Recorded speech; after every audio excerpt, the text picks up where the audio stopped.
No niin, hei, Putki-Heaven. No ei nyt mikään Heaven, mutta täällä on, siis putket näyttää olevan messulla niin kuin nyt tänä vuonna tosi kova juttu. Vinylejä kanssa, mutta putket on joka paikassa. Putkikoneita. Ja tässä on Keinin osasto.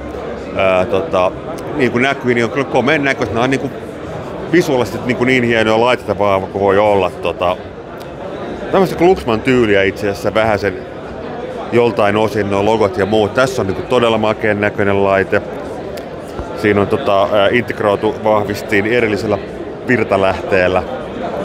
Ja nämä oli oikeastaan täällä, nämä integroidut täällä takana on vähän niin kuin mielenkiintoisempia, koska nämä on niin kuin edullisempia ja myös kompaktimpia, sanotaan näin.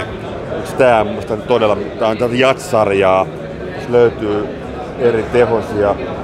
Hetken, tämä on niinku Integrated Temporary Yachts 80, Yachts 90, joo, tämä on Yacht-sarja tämä.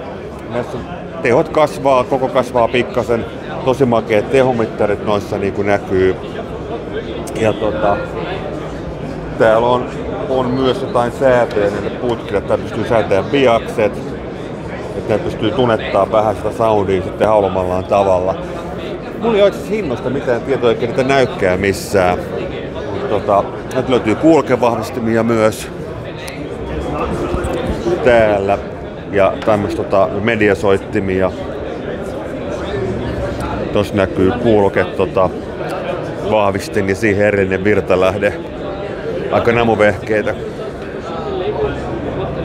Tuossa näkee tämmöisiä mediaplayereitakin. Hyvän näköistä kamaa.